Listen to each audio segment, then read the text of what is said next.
Time is 6:30, and a quorum being present, I call this meeting to order.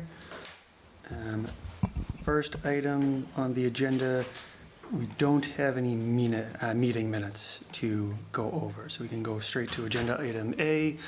This is a request for certificate of compliance for Michael Newhouse, 70 Wells Drive, Assessors Map 9, Lot 92. Could you please introduce yourself, and then the floor is yours. Yes, thank you, Mr. Chairman. Michael Newhouse, I'm an attorney with offices at 80 Main Street in Wilmington. Here representing the property owner of 70 Wells Ave, who's Kin Ming Lee. And first of all, my apologies to the commission. I understand you had this on the agenda at your last meeting, and I misunderstood some direction I got, so I apologize for that. So, Mr. Chairman, members of the commission, I think it's a pretty straightforward application. If it's not, then certainly I'm happy to answer whatever questions you might have. This development was constructed back 2010-ish, 2012-ish. Mr. Lee acquired the property from the developer, and a certificate of compliance for the order of conditions has not yet been issued. The commission has issued partial certificates of compliance for at least 3 other lots in the development.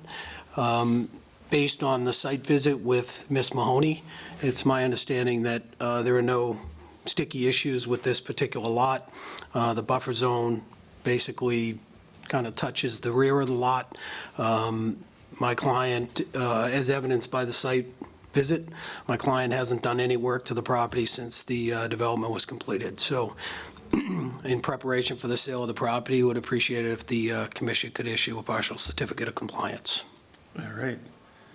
And I'd also like to take this time to apologize to you. We tabled it. We assumed somebody was going to be coming, and so we tabled it, and it slipped my mind to untable it. So I appreciate you being here right now to go over this. It seems like a pretty straightforward, thing. We deal with these a lot, the partial certificates. So I'll start with the commission. If anybody has any questions or comments. Abby, do you have anything? All right, so if there's no discussion, could I have a motion to approve the certificate of compliance? I'll make a motion for partial Yes. approval. Is there a second? Second. All those in favor? Aye. Chair votes aye as well. Thank you very much. Thank you. Have a good night.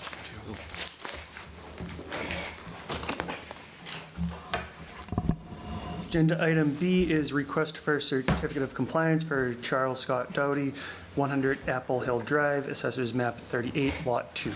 Could you please introduce yourself for the record, and then the floor is yours. Sure. Good evening, Commission. My name is Charles Scott Doty. I'm a principal and owner of John G. Crow Associates, landscape architects and civil engineers, and here tonight representing Raytheon Technologies for the request for certificate of compliance. I want to thank the Commission for having meetings with us out at the site, walking the site, to summarize for those members that may have not been there or not familiar with it. We collectively concluded that it would be in the best interest of the Act to do some additional plantings around the work areas. And I know that Commissioner Darvaux had suggested perhaps we work the top of that slope area where the rocks were going down towards the wetlands. And I do think that, I think we have better functionality and better wildlife activity perhaps if we planted along the intermittent stream in the middle of the site. And so I presented with a letter to the Commission since our site visit, letter with some sketches showing the plantings that we would do at the top and bottom of that intermittent stream, outside the flow areas, but adjacent enough that it could contribute to some potential for wildlife habitat, foraging, amphibians, birds, et cetera. And would like to ask the commission to issue a certificate of compliance with some continuing conditions, because I think there would want to be a review of the plant materials once they're installed, and then perhaps after a growing season or two, another report on them to confirm their viability, survival, let's say, maybe, in a good 80 to 90%. Usually things will do better than that, but, so that's the suggestion that I would like to make to the commission, if I may. Thank you. All right. Does anybody have any questions or comments on this one? I do. Now, the planting says no machines going in there, right? All done by hand? That's correct, because they're in areas where they can be done that way. Yeah. I'm good. All right. I would like to see 2 years of, 2 years after plantings. That makes for sense, viability. yeah. We agree with that, yeah. All right. So, Dan, I think it's good because there was some erosion along the sides of the riprap. That's one of the issues with riprap, so this looks like that will take care of some Yeah. of that issue, so it's good. All right. If there's no further discussion, I have a clarifying question. Yeah. So when issuing this certificate, would it be a partial certificate of compliance with the condition that they would complete 2 years of monitoring and then come back for a complete certification? Or how would that issuance, how would you like that issuance process to go? I guess I'm fine with the, feel free to discuss this. I'm fine with a full certificate of compliance, but I guess with the understanding that if we don't get those reports, We'll be in violation. you'd be in. Because these would be just a few continuing conditions that would be at the bottom end, I think, of that certificate of compliance form. Issue the certificate of compliance, what authority would we have to kind of hold them to it? Because we issued the compliance. Right, we have So would to it do- I need to think be we a have to do partial a or partial. contingent? I think we have to do a partial and then Or a full contingent if release. that's an option too. There'd have to be some mechanism for us to make sure the plantings go in. There's got to in be that some sort of day. authority, Yeah. in my, 'Cause I'm not sure what the violation would be if the plantings don't go in or they're not viable, if we issue the full certificate right now. So, I guess to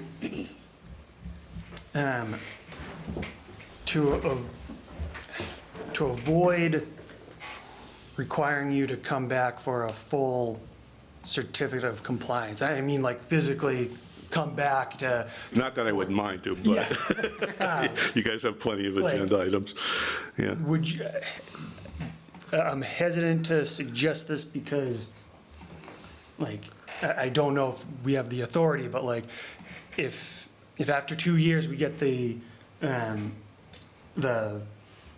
reports and everything looks good, would we feel comfortable, scheduling a full certificate of compliance without you present unless, Well, I think if that's what the commission wishes to do, then, and if we needed to come back, it might not be me, I might be, but it might be Yeah. someone in representing Yeah. Raytheon or. all right, so it sounds like the commission is wanting to go for a partial, so. Yeah, and that was the recommendation within the letter itself. Oh, all right, yeah. Okay, I thought I had requested a full certificate, You but, said, we All right. request issuance of certificate of compliance with 3 continuing conditions. yeah, All right. that's correct. Yeah, I intended full, but I do understand commission's concern about what do you got to grab? Yes, Abigail? I think, there is, continuing conditions, are possible in a full certificate. It does just, as you were saying, does just get tricky when it comes to, what would be considered a violation post, that far outside of an order of conditions, because it would also require work being done outside of the order. But I think it is possible, but I'm Yeah, really not sure. it's not unusual to do it, to have continuing conditions, especially related to plant materials. There's no, construction per se in terms of it's a very, I mean, I've seen it frequently throughout my career, but that's why I requested it that way, and I do understand Mr. Walsh's, how he read my letter, but the intent was to request a full certificate with those conditions. The condition, the real hook that the commission has on any owner is it's on the title of the property. It gets, the certificate gets recorded, and usually the buyer associate, you know, or anybody involved in any transaction or refinancing any property would say, hey, has this been fulfilled? And if it hasn't been fulfilled, then it becomes a flag that's why I'm sure you see that a lot in some of these old subdivisions. You got people coming back and buying properties. I think I've recognized a few of those, but that would be the preference.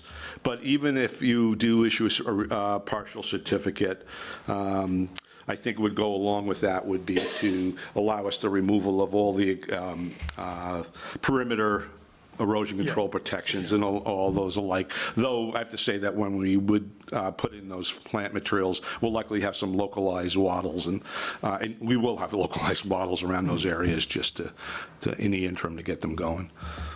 So. All right, so unless somebody's going to really urge for the full, I'm going to ask for a motion for a partial certificate of compliance as discussed at this meeting. I'll make the motion. Do I have a second? Second. All those in favor? Aye. Chair votes aye. Thank you very Okay, much. thank you. Outside the meeting, if I may suggest, I don't know if considering there are conditions that maybe perhaps when Abigail puts them together, maybe I can see a draft and maybe provide some input just in case there's any. I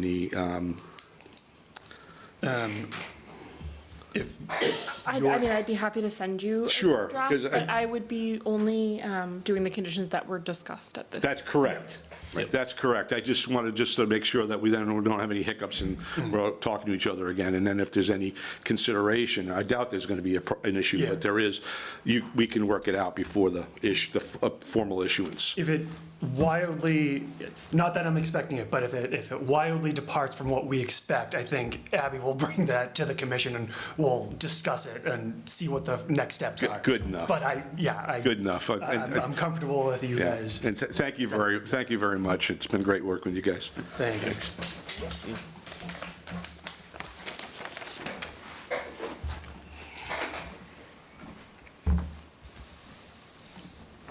All right. Agenda item C, request for certificate of compliance for Deborah Montgomery, 150 John Street, assessors map 58, lot 157. Could you please introduce yourself for the record, and then the floor is yours if you just want to briefly discuss Sure. what you want to do. Yeah, hi, good evening. I'm Debbie Montgomery, formerly of 150 John Street. I just sold my house a week and a half ago.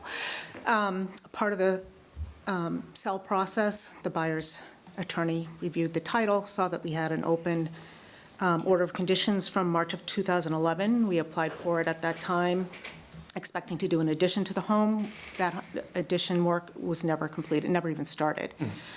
So now I'm here tonight to get, to close out that order of condition as an invalid order. All right. So again, no work was ever completed or even started on Correct. this. All right. Does anybody on the commission have any questions or comments at this time? Not hearing anything. Could I have a motion for an invalid certificate of compliance? I'll make the motion. Do I have a second? Second. All those in favor? Aye. Chair votes aye as well. Thank you very much. Thank you. Okay, agenda item D, request for a certificate of compliance for Troy Stearns, 300 Ames Pond, assessors map 66, lot 12.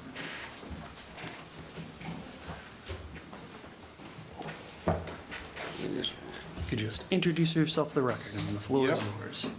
Not Troy Stearns, Jim Hanley, Civil Design Consultants. So we are here for 300 Ames Pond Drive. Give you a little bit of history on it that you're probably familiar with, but in September of 2019, we filed for and received an order of conditions. That allowed us to do some earthwork activities and site prep for potential future development. We also got an extension to the order in December of '23, a 3-year extension. But over the last 9 months, give or take, they've been able to complete the earthwork operations and stabilize the site. Ms. Mahoney, myself, and the owner walked the site a couple of times over the last few weeks. There's no activity or disturbance within the 25-foot buffer. SWIPs were done regularly twice a month. The site is stable. There's no signs of sediment beyond any of the erosion controls. When we came for the extension the last time around, there was some discussion about the landscape screening. That's all been installed within the last, say, month and a half, give or take. We believe that we've constructed the site in substantial compliance with the plans. With that being said, if you have any questions, I'll try to answer them for you. So as you probably know, we've gotten a lot of questions and comments from residents from nearby about this property. There's still large piles on the property. My understanding is that they've mostly vegetated at this point, but they are right on the edge of the 100-foot buffer zone. That's correct? That's fair, yeah. So it's out of our jurisdiction, but I just, wanted on the record that, like, if we do get a heavy storm, and it seems unlikely, but if those, piles of dirt were to, erode away, it'd be going into the wetlands possibly. So I want to be aware of that, I guess, that, like, that's a possibility in the future that, hopefully they're not there forever, but it's, Yeah. out of our technical jurisdiction. Yeah. It seems like. So- That's my only concern with this. Sure. So just to address that, the site was graded behind those larger piles. So the piles are outside of the 100. The site was graded literally to come down off of existing, so there's literally no way that we could sediment in. Having said that, there still is a special permit, land disturbance special permit that runs with the property that has requirements specific to maintaining erosion controls if necessary, so. All right. And the goal is to get the piles out of there as soon as they can. Yeah. But that's, dependent on Yeah. who buys, when, what time, that kind of stuff. Any questions or comments? So the intention is to remove those piles at some Yeah. point? Yep, Okay. yep. So Dan, I think that's a problem because right now maybe they're covered with vegetation, but if they start getting removed, they won't be. And then we get a huge rainstorm, there could be erosion into the wetlands. Yeah, We have no control over whether they're gonna stay vegetated or not. So I guess, I don't know how the land disturbance permit works, because that's through the planning board. And it's still an active order, I guess. Yeah, special permit runs with the lands. Yeah. Yeah. Unfortunately, I think that might be something that we're just gonna have to, rely on, you guys to tell us if any major work is gonna be happening. I think the town would generally be aware of that anyways, and keep a close eye on it if and when they start to move those, get rid of those piles. There's the possibility that, there's a rainstorm and it starts to go, but we're gonna have to, like, I guess we have to kind of work for what's there right now. But like I said originally, like, if something were to happen, it'd be in violation. It seems like it's unlikely, but we're gonna have to, all of us be aware of this and kind of make sure that when if there's work done, and then it's left there for an extended period of time, that it's not going to, at that point, if they move, that they're not going to be potentially harming the wetlands and stuff. Yeah, so they don't have any plans to remove the erosion controls at this point. It's something that was required in the special permit. It's on the plan that we submitted with them, so, So that's going to protect it, right? yeah, and really, we had we surrounded the perimeter of the site with these settling basins, so the idea is that if there is runoff, it goes into the settling basins, and these are feet deep, fill up with water and overtop, and that would allow some time for the solids to drop out of the runoff. We were out there literally, I think it was last week, and there's no signs anywhere of any erosion, and they monitor pretty regularly. Those settling basins, are those ever meant to be removed, or are those a permanent fixture? So they're construction period BMPs. So there's no plan to remove them right now, but as we move forward with a new plan at some point, or somebody moves forward with a new plan at some point in the future, they're going to be redesigned and modified, I'm sure. All right. It's really just for construction, because if you think about it, we had this huge pile, and so basically the idea was to just give it give the runoff a resting spot before it went out into the wetland area or the pond, and it worked pretty effectively. All right. Any more questions or comments from the commission? Not hearing any. I just want to confirm, I received an email today from DBW, from Randy, that did the stormwater kind of requirements for this property, and found that there were some discrepancies there. I included it in the packets and sent an email, but I just received word today. All right.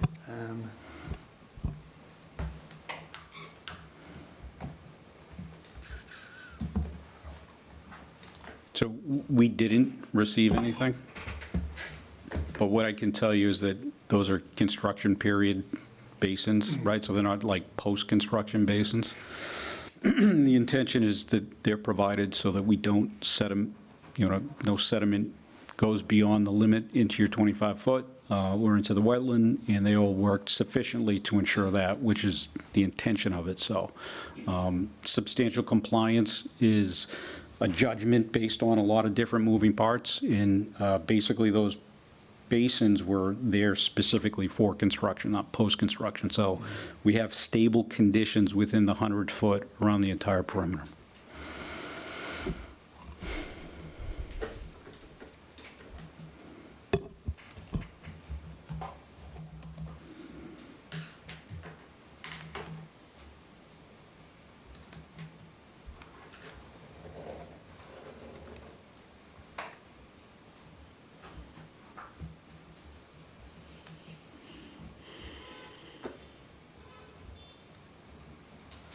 All right, so,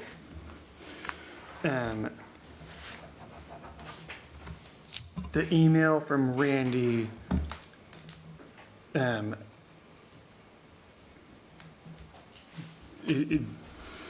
is he saying I guess, what's the interpretation? Can you repeat your concern? I just wanted to make sure that the commission had received it and had All right. had a second to review it. That's, All right. just so that, it is the stormwater conditions. The reason why I reached out to Randy and requested that information is because it is a general condition under the Wetlands Protection Act. So I just wanted to ensure that the commission had time to All right. receive and review it.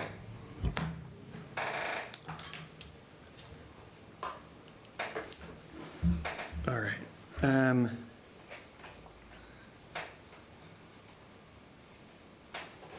So I guess at this point, I'm going to request a motion to approve the certificate of compliance. I'll make the motion. Don't you think we should talk to Randy? It seems like he has a lot of concerns. I can't find the email, I just read it, but, So his concerns are the approved plan called for an impervious core, loam and seed, and to have riprap spillways at set elevations. The spillways are definitely not there, and it is doubtful that the impervious core was installed per plan, but not impossible. While there is some spread of grass, I would not call it loam and seeded. Any No. Yeah, I don't, response to that? so this is unique in that those ponds, like normally we come to you with ponds that are post-construction, they stay in, right? The idea behind that was just so as we literally cut 20 feet down, right? And we didn't want to have a situation where we had the rain event, we had exposed side of a hill, and that sediment came down and overtopped the hay bales or the silt fence. Fortunately, we didn't have that, but those basins were specifically for that. They're not post-construction basins. If you look at the design plans specifically say settling basins. And that's just to give the runoff time to settle out the sediment. So they're not post-construction, they did their job, there's no sedimentation inside anywhere on site. They did a good job, we monitored it every 2 weeks. I'm not sure what more we're gonna do. We're not gonna do any more.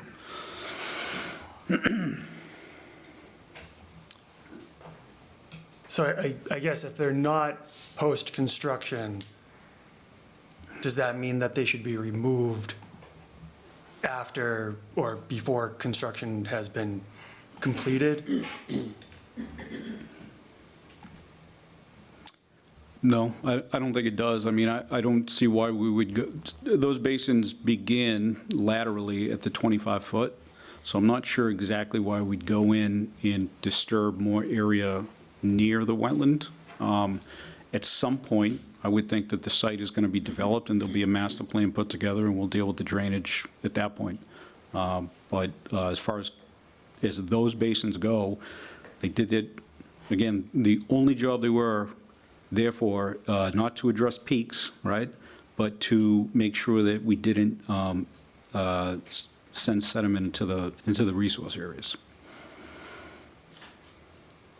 So when he says the approved plan, Right here.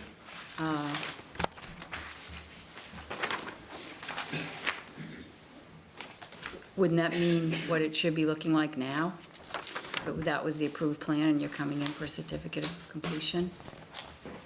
The approved, the plan that we have is it's called a grading plan in its specific, those, all I can tell you is that those basins are specifically provided for construction, not post-construction. There's no pavement, right? So we have pavement, it goes into a pond, and that pond then holds back and slowly releases. We don't have that pavement out there. It's all either grassed or there are some exposed areas, but for the most part, everything inside of the 100-foot is stabilized. Because the, No, I'm just looking at this email. The spillways are definitely not there. Are they part of the plan, the approved plan? Yes. Yeah. But they're not there. Correct. Yep. So as we move through construction on a site like this, the basins are specifically for a purpose, right? I think we all grabbed the, Okay. you know, the resting, take the crap out of the water. But I'm just looking at an approved plan that says it has spillways. Now, Sure. the spillways, We don't need them, because there's no water going into them, because that material is so granular that the water goes into the ground as opposed to running off.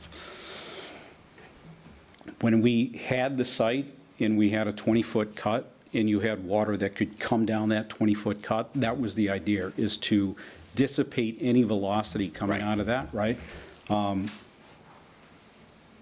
This is always a bit of a moving target, but it was so granular out there that we didn't have any runoff. And therefore, we didn't have any sediment. because the original application for this was not to put a building, it was to Correct. prep Correct. land. Yep. So a building could be put there, but not to actually put it there. Correct. Yeah, this is a little different because it was specifically site prep for future development, right? And so there's no pavement out there, there's no stormwater management, pipes, catch basins, there's nothing like that. I mean, it just literally just sheets off, and we don't even get any sheet flow because it's so granular and so flat.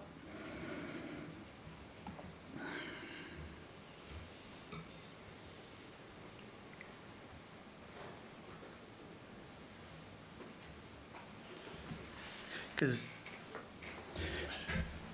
what I'm having a difficult time understanding right now is that, like, typically, if, like, you weren't able to do something, and now you are abandoning the project in whatever state it was, we might ask for some sort of reassurance that regardless of who takes over the property in the future, there's some site, you know, it's on the title or something saying that this particular thing needs to happen. And so you're saying that the things that were on your order of conditions, they're no longer needed, or? Yeah, I'm saying that those basins, since construction is now done and everything's stable, we don't have any sediment, any signs of sediment anywhere. The only thing this would do is require more paperwork. We'd come in and we'd modify the plan somehow, and then we go through that. There's not going to be any more construction on site because the basins aren't needed. And if you look at the basins, they're very unique, right? Because normally what basin has an outlet structure, right? So the water in the bottom of the basin can actually get through the berm. There's a pipe that goes through there. If you look at the design plan, there's no pipe. There's just a volume that it holds. And then that, if it was ever overtopped, it would go through that spillway and move forward. What they found when they began developing the site is that there's a ton of gravel out there, and you just don't get the runoff that we were concerned about when we designed the project. So, I mean, this is the same situation we got in with Raytheon. They just went and did something and violated the enforcement action, and we just had to go through this whole thing with them. So that's why we need this in writing, that this change is being made to the plan. It needs to be approved by DPW, you know. I guess I'd ask what stormwater standard are we not complying with? I don't think we're so much looking at a stormwater. We have a approved set of plans that says it's supposed to have this stuff, and it's not there. And I understand, I do understand the thing, but I have a tough time signing off on something when it says the plan said it would be there. Yeah. And this is. We don't have any paper trail to say why it isn't there, you know. Right, I mean, isn't this exactly why the, Yeah, and I guess there's not complying with an order of condition because you just chose not to comply with it, and there's not complying with an order of condition because we can all agree that it was not needed despite it being an order of condition. Right. You're claiming it's the second option that Yep. you thought you would need it, and for whatever reason, you've decided it wasn't required. But as it's been pointed out, I don't believe there's any communication about that to us, that, you know, you wanted to abandon that plan. I guess,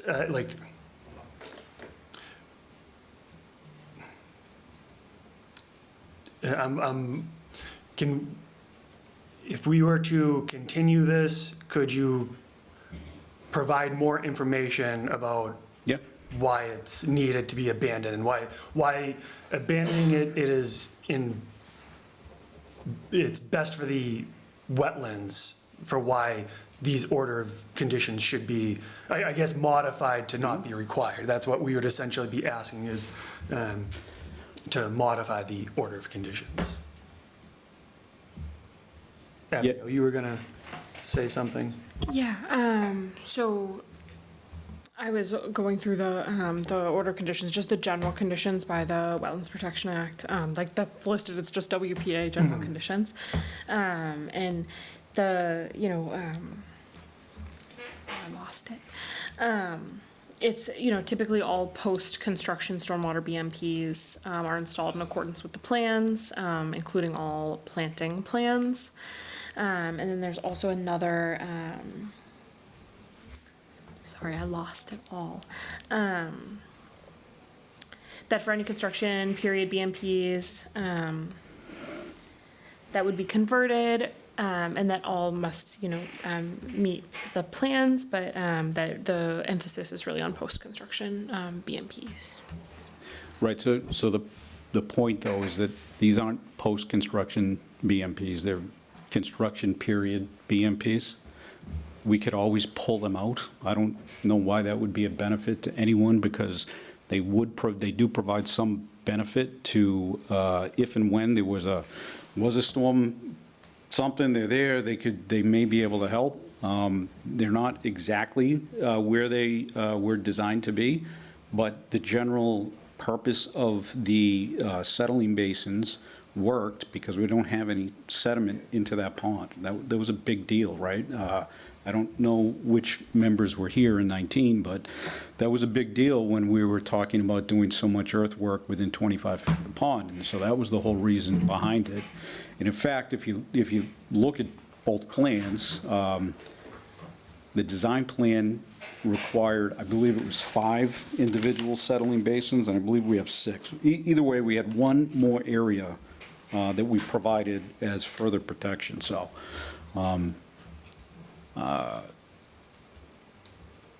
Yeah.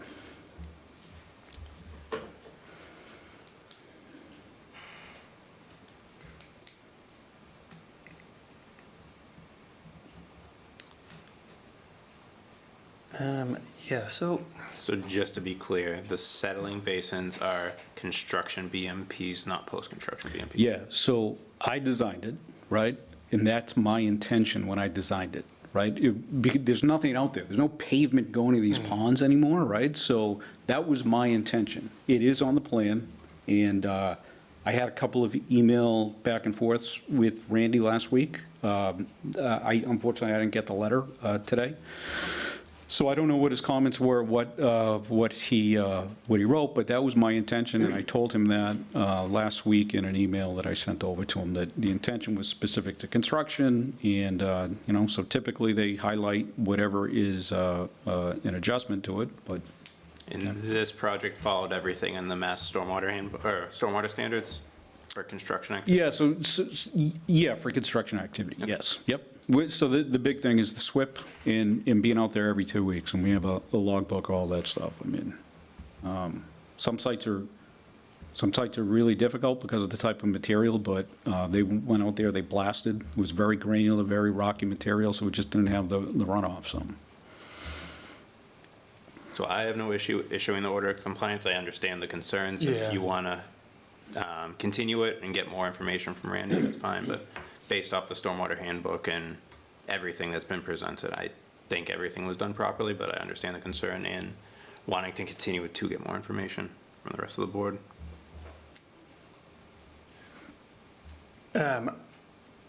I think I'm in agreement with Yeah, that. I am also. Yeah, I'm also willing, if you think we need more information from Randy and more information, in writing about why these things were, done or not done, then I'm also willing to entertain that, but. Yeah, I would say, I think we need a paper trail, All right. and since we just got this letter from Randy and you hadn't even read it yet. Yeah. Don't want to rush into this. All right, so I guess, can we leave it there, continue this to the next meeting, and give us time to gather more information and correspondence with Randy? Yeah. All right. Could I have a motion to that effect? I'll make that motion. Do I have a second? Second. All those in favor? Aye. Chair votes aye as well. Thank you. Thanks. All right. Agenda item E, request for certificate of compliance, Amanda Smith, 715 Main Street, Assessors Map 34, Lot 43. Could you please introduce yourselves for the record, and then the floor is yours. Hello, I'm Paul Martin with BSC Group, here representing New England Power. The subject of the filing was a project that they did along their transmission line 2 years ago. It was called the Skywrap project.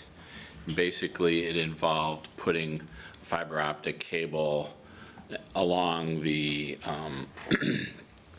top cable And what they found was, because of some other construction work on a different line, they needed to put a couple new towers in on either side of Main Street so that that wire would go higher over some other transmission line that had been constructed. So the fill that happened was 6-foot caisson foundations in the wetland, resulted in like 190 square feet of permanent fill. We designed a wetland mitigation area that's constructed off the side of a power company road. We actually submitted this last year and went out with Joe. Most of the activity in wetlands was placement of temporary construction mats to access the work area, to do the borings, to get the caisson in, and then other locations along the line. When they wrap the cable, they have to get bucket trucks to each tower to get the machine from one side of the structure to the other. So there were some structures that were in wetlands. They had to put the construction mats in. Those were pulled out within 6 or 9 months of construction. We went out, what was that, 3 weeks ago, and looked at the mitigation area. It's thriving. It's actually right next to another New England Power mitigation area that was done 4 years ago. We basically used the same design. They're both functioning very well. I think you were going to go out and look at some of the other structure locations. I assume you didn't find anything and that everything's... Yeah, I submitted a photo log to the commission. Yeah. So basically, the reason that we didn't close last year was Joe felt that the condition that the mitigation area required 2 years of construction monitoring, even though it was 100% vegetated last year. He said, well, just by the letter of the law, let's wait another year. All right. So I submitted that report 3 weeks ago. And everything's stable and the mitigation area is functioning as designed. And so we're looking for a certificate of compliance. All right, it seems pretty standard. You guys do a lot of these types of projects in Tewksbury and surrounding areas. I don't think I've ever seen, anything awry or anything like that. If anybody on the commission has any questions or comments, I ask, I'll turn it over to you guys. Not hearing anything, could I have a motion to approve the certificate of compliance? I'll make that motion. Do I have a second? Second. All those in favor? Aye. Chair votes aye as well. Thank you very much. All right, thank you for your time. All right, we have two very similar ones coming up. Request for certificate of compliance for Mayor Cousins, 1563 Andover Street, Assessors Map 39, Lot 45. I'm going to take this as the first application that expired. So could you introduce yourself for the record? But I'm going to immediately ask for a motion for an invalid order of conditions, if that's all right Perfect. with you. Yep. For the record, I'm Mira Cousins with Civil Design Consultants. So I'm here on behalf of the applicant Andover North Estates LLC to request a certificate of compliance for the invalid permit. I just kind of want to give a background of that unless you guys think it's... Yeah, if you'd like okay, to, by all okay. means. So the original order of conditions for the project associated with DEP file number 305-1077 was issued on May 5th, 2020. However, the permit extension was not requested 30 days before the permit expiry date. So the applicant had to refile the NOI, and the new DEP file number 305-1184 was issued. All right. So I will request a motion for an invalid order of conditions for the original application. I'll make that motion. Do I have a second? Second.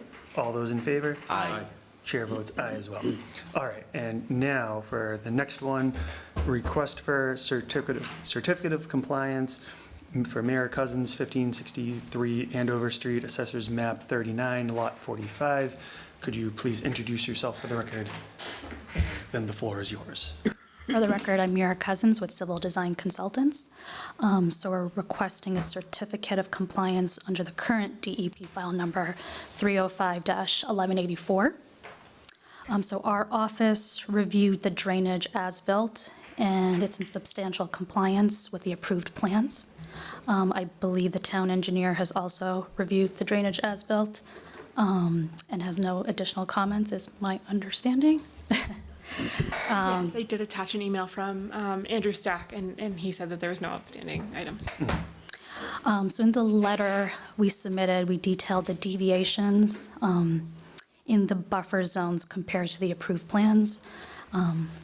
With that, happy to answer any questions. All right. So I guess I'm just going to get right to it.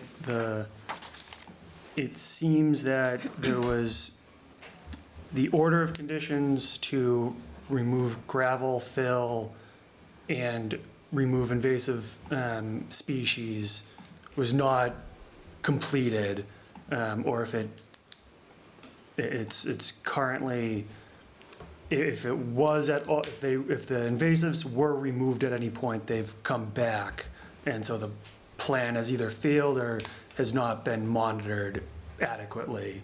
And then the other side, there's unpermitted structures on one of the buildings, and it's the patios that extend from, I forget, the building, and a rock wall that was also there in addition to a retaining wall. Correct. So those, I think those are kind of, the invasive removal condition wasn't complied with at all, and then the other unpermitted structures seem to be, like, the project's in violation, and there could be an enforcement order for the removal of some or all of that, all of those structures. I guess that's where I'm at right now. Like, I don't know what the plan is. It doesn't, like, you're asking for, the certificate of compliance, but there's these two major aspects of the plan that are either unpermitted or not there, or not complied with. So. Right. So just to give you a background of how that developed, so it's my understanding, the owner is here, and if he need more questions, he can respond to that. But midway through construction, the building inspector had notified the owners that a second egress location was required for each unit. So they had to build the sliding doors behind each unit, and then they constructed the walkway, which ended up being the patio area behind each unit. So that's how that patio area evolved. This past summer, we went to the planning board to request a plan modification with all the items that were not on the approved plan. And that's when the town engineer reviewed the drainage and whatnot. Yeah, just wanted to give you guys that background on that.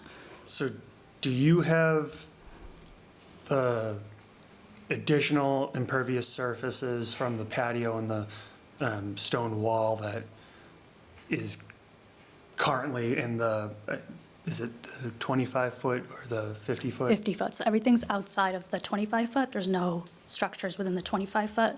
But between the 50 and 25, that's where that patio is behind Building 5. That's where that's located. which previously we had, on the approved plans, there was no patios. It was just grading lawn area behind those buildings. Because It's pavers, so not really impervious, but yeah.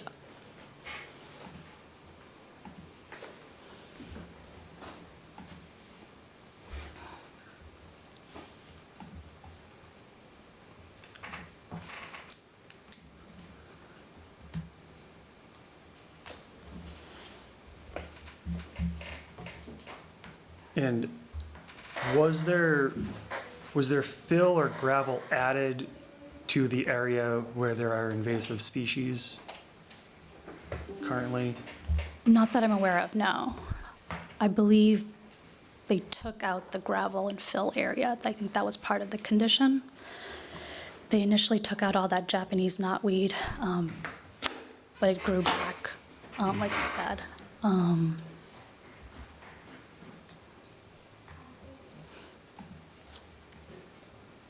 right.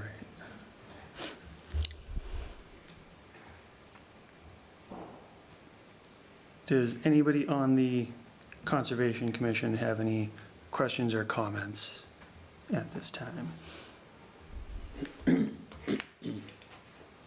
Did the planning board okay the pavers and Yes, to meet the secondary egress? yes. This is your first time seeing it, but we went through planning.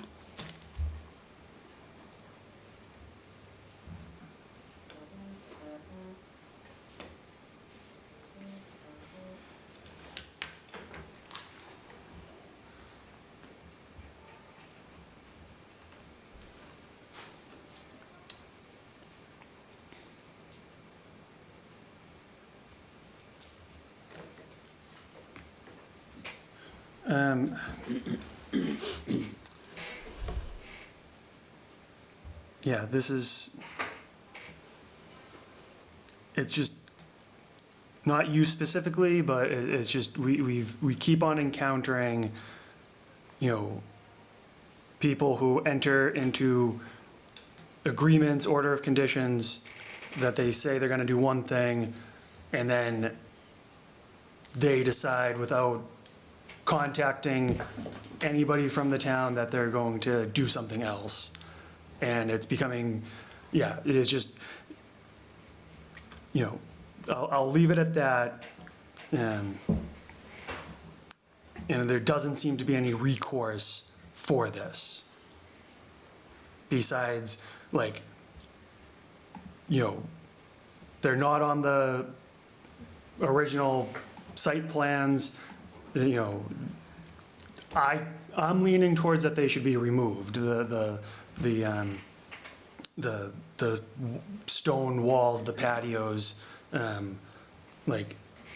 they're just outside of the 25-foot buffer zone. But I don't know how the rest of the commission feels about that.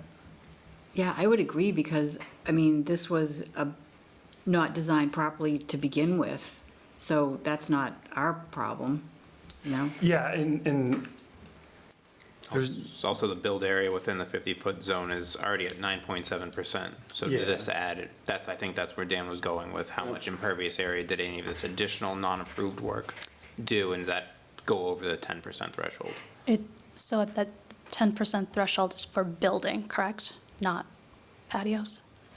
We're under the 10% for the building that we got approved.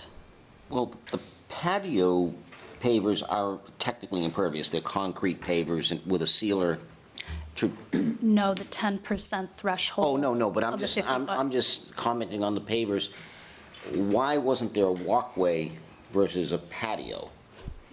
You Yeah, see where I I'm getting understand here? that. is Yeah, yeah. Where you'd have, More than, yeah, I get that. I understand the builder's thing, but from our perspective, I understand you need secondary egress, I understand you need to have snow removal and access to Yeah. that door. I'm considerate to that, but you didn't have to put full patios in, Yeah, because that does affect runoff, and So we are, the reduction of runoff going into that wetland has been decreased by 70%. So in terms of runoff drainage, that's all good. We have a significant reduction, but the actual physical structure, I understand, it wasn't. yeah, it shouldn't be there, you know, and it wasn't on the plan. And there's stuff there that doesn't belong. so the additional patios, how did you get the number 70% of less So the runoff? majority of the site is flowing into the porous driveway. So only the pavers are flowing towards, and the surrounding lawn area is flowing towards the wetlands. So it's a massive reduction. Pre-development, 75% of the site was flowing towards the wetlands. Now, the majority of the site is flowing towards the porous pavement. That's the drainage structure handling the runoff.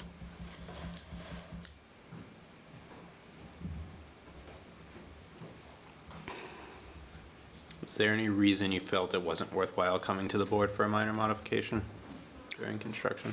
Or when this modification was made? That's not for me to say. I'm just the engineer. Right. We provide the Isn't as-built. that your recommendation, though, to the client? Oh, for sure, yeah. So I guess the question goes back to you. Yeah, that's why, Okay. yeah. That recommendation was definitely mentioned, yeah. Okay. And that's why we went through the planning board process. So this is, you got handed this after it was already built? Yeah, we're not inspecting during No, construction. no, I understand. Yeah, This is how you wound up in front of us. yes. Somebody said, what's this? And you were like, uh-oh. Yeah, my job was to make sure drainage complied, all of that. Yeah, Yeah. I'm just saying, we're just trying to figure out if you were managing the project or No. on-site, No, that we wouldn't be having this conversation.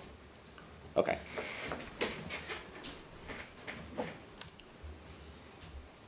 Well, group, what do you think?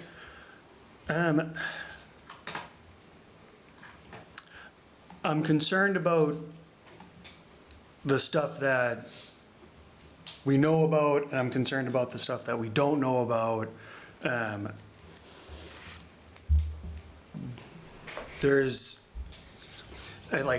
How long is left on this order of conditions? Do you know? About 2 years, because we did the second. right, I think we did that last year, I believe. I don't have that off the top of my head. I don't know if you have that.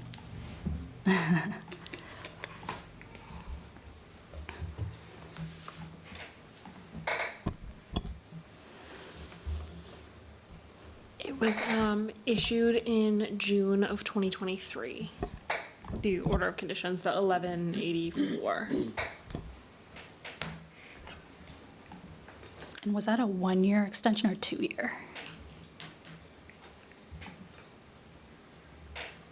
It was a full order of conditions, so. So, oh, yeah, right, so 3 3 years. years, got it, okay. I mean, so something has to be done. Unfortunately, I think that either we can continue this, if you still have time on the condition, you can come back and either, a minor, see, that's the thing, is I don't even know if this would qualify as a minor modification because it's so far into the buffer zones that it's over the 10%, or it's potentially over the 10% limit that we could waive, and that's only for financial hardships. So I don't know if that would even, I'm a little confused by that. You're allowed 10% of the building, not, you're including the patio area in that 10%? So we are under 10% of Building 5 in the 50-foot buffer zone. If we were to come back for a new permit for the patio behind Building 5, that isn't allowable structure, patios are allowed within the 50-foot. I'm blanking on the exact wording of the bylaw. It's only the building that is, That's my understanding. And this is under the old bylaw too. Oh. That's, Okay. It changed.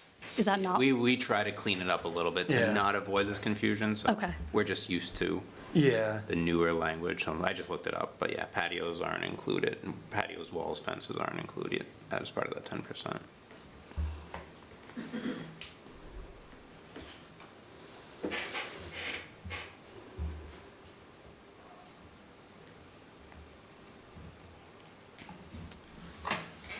because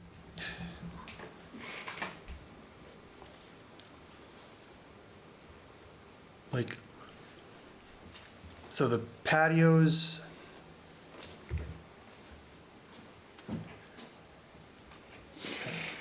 I don't know, it's just, I get it. it's, Yeah. this is very frustrating, and, Yeah, another part to it, I don't think it counts towards the 10%, but I don't think it's still work that's occurring Yeah. within, Correct, yes, that wasn't. within our on the- jurisdiction, right. and that's the concern. So even if it doesn't go above the 10% threshold, it's still additional work that was never Yes. agreed upon. yeah. Agreed, yeah. And that you went down one avenue to the planning board, but didn't come to the conservation commission is concerning as well, because it's still within our jurisdiction. Each board For has its sure. own jurisdiction. Yes. So you went down the right avenue one time, because that was what you had to do, but you didn't feel the need to come to us, so it's concerning. Yeah, the, This is a developing trend, what we're dealing with. yeah, Do what you want and then come beg for forgiveness. I mean, in layman's terms. because we can continue this, and I guess I would prefer to, you know, continue it and, you know, get the minor modification, and see some work done with the invasive species. The other alternative is we just, we enter a refusal to, for this certificate of compliance, and that would, you know, not shut the entire thing down. It would just say, nope, you have to come back at a later date, and we're not gonna entertain this particular certificate of compliance. Because, like, again, we keep on seeing orders of condition just not complied with, not even looked at, it seems. And, you know, still pretty minor modifications, they're patios, they're not, you know, it's not like you paved over the wetlands or anything, but it's, you know, to me, it's not, the letter of substantial compliance is not true, because there are some things that were just not complied with. So it's hard to agree with a, you know, certificate of compliance at this point, so. What is the? I say make a motion to Yeah. continue and we'll, Since additionally, just the Japanese knotweed and the gravel alone is a special condition that was never Yeah. met, so. We'll address that, yeah. All right. Yeah. So, yeah, I'll entertain a motion to continue this certificate of compliance to the next available meeting. I'll make that motion. Do I have a second? Second. All those in favor? aye, Chair votes aye as well. Thank you very much. thanks. Just clarifying, so we're continuing it, but what is it that you want to see? I guess I would like to see some sort of plan on either a compelling reason why the patios and retaining wall and stone wall is in the best interest of the wetlands, and some sort of work done on removing the Japanese knotweed, the gravel from the wetland area, and how to maintain that invasive species from coming back. Would adding additional plantings in the buffer zone be something to offset? Was the detail, I mean, I didn't see it in the documentation I have right now, was the detailed plan to remove the gravel and the Japanese knotweed ever submitted? Do you have that, Abigail? Yes, I do. It was in the plan, the final approved site plans, and it's at the bottom that like, there's like a line that says remove gravel berm and, Was it Japanese a knotweed. detailed plan, though? Because the special condition says a detailed plan for that removal, right? I don't have a plan, not that I found. Correct, but exactly, I could be missing it from the transfer. Could you just introduce yourself for the Yes, record? my name is Phil Brianzi. I was the builder and the owner.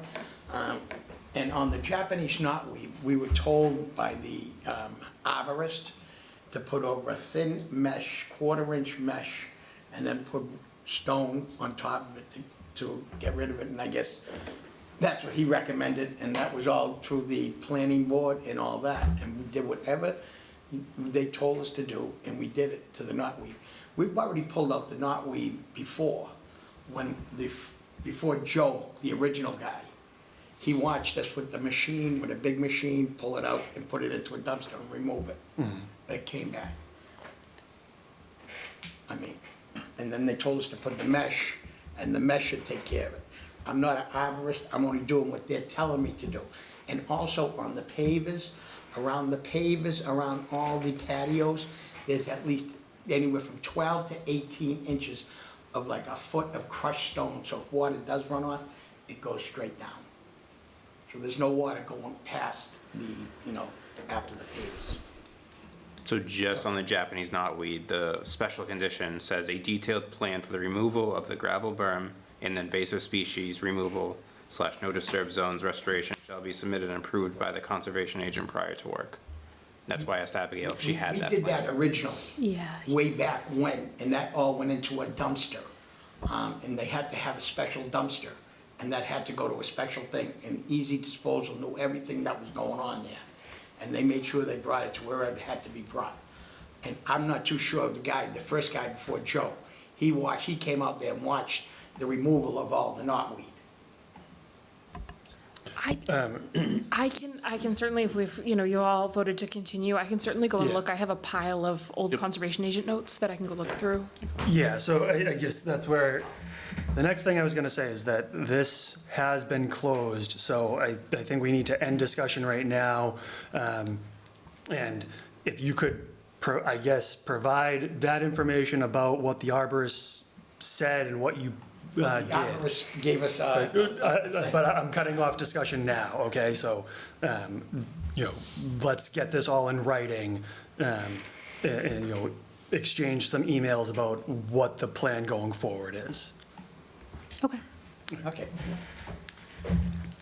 Thank you. thank you. All right, agenda item H, request for determination of applicability for Jarna Sargazy, 305 Pleasant Street, Assessors Map 46, Lot 102. Is there anybody here for that?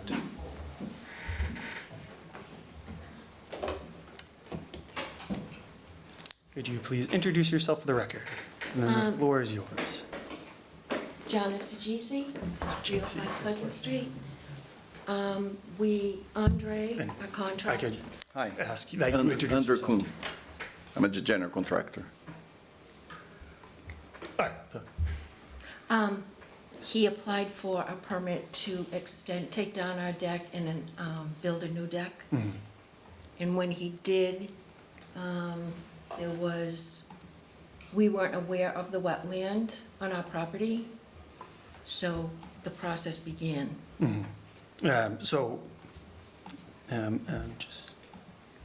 It's a deck, how big of a deck is it? The size? Yeah. 16 by 16. 16. And one footing, it's just one footing that's getting close to the wetland, not in the wetland, right? When we went there? This should be on my photo log, but there's one footing that is, the whole deck is within kind of pretty close to the listed wetland line on GIS. But there is one footing that gets pretty close, but it is about, I would say best estimate would be probably about 5 feet away from the wetland line. And this is an entirely new deck, there's nothing, No, there's a deck there. There We're is a gonna deck. rid, and we're gonna put a new one. and it's, oh, yeah. It's expanding the Yes. size? All right. Because this is one of those situations where clearly from the pictures, the wetlands, like the footing that's closest to the wetland is not anywhere close to what most people would look at and go, that's a wetland. The best, and this is the one time I think an ANRAD would be useful, that it'd be great to get a wetland scientist out there, mark the wetlands, and then in the future, you could prove that you're not anywhere close to the wetlands. That's a very expensive process, and it makes more sense for you to just fill the, RDA, it seems. And that's the, choice that you've made so far. So I think, unless anybody on the commission has any questions or comments, the standard, do we have proposed special conditions? I'm gonna read these out. So, proposed conditions may include install and maintain erosion and sediment controls, ESCs, which shall include of a properly entrenched silt fence and/or stake straw wattles, probably the straw wattles, around the area of construction as to prevent the deposition of sediment from construction activities into nearby wetland resource areas. ESCs shall remain in place until all areas of disturbed/loose soil and other erodible materials have been stabilized at the site. Prior to any construction activity commencing, the following must be completed. ESCs shall be installed by the applicant or an agent of the applicant, and the conservation agent shall inspect and approve the installed ESCs. So just straw wattles around the perimeter of the work zone, and then build the deck. Yep. We all comfortable with that? Yes. All right. If that's the situation, could I ask for a negative determination as discussed at this meeting? I'll make that motion. Do I have a second? Second. All those in favor? Aye. Chair votes aye as well. Thank you very much for. Thank you, coming. thank you. Have a good night.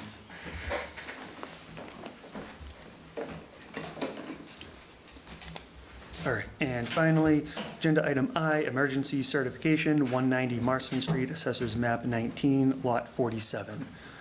Is there anybody here for that? Probably not. Abigail, could you fill us in on the details? So this is for the removal of 3 trees in the buffer zone. They were deemed as dead and dangerous by a tree guy. And I have photos attached. Seems pretty standard. Any questions or comments from the I'm commission? skeptical of the tree guy from Lynn. I didn't know there was trees in Lynn. There's my humor for the evening. Next, they're gonna be from Worcester or something. You never been to Linwood?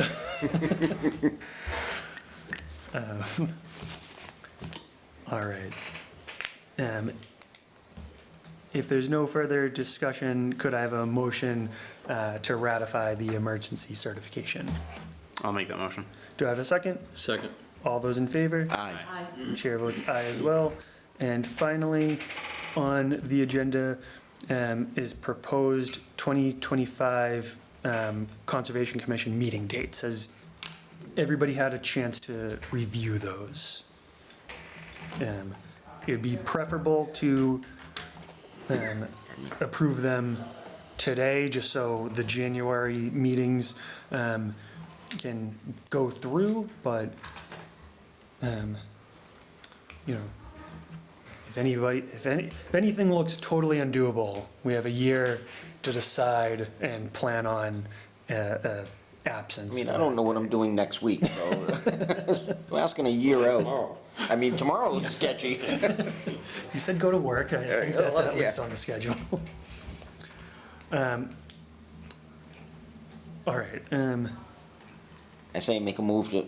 would you Let's like get to? it done. Would you like to make a motion to approve the 2025 Conservation Commission schedule? Would anybody like to make that motion? I'll make that motion. Do I have a second? Second. All those in favor? Aye. Chair votes aye as well. And now that it's already on there, We had an issue last year, we accidentally scheduled a meeting on Juneteenth, a federal holiday. We had to move it.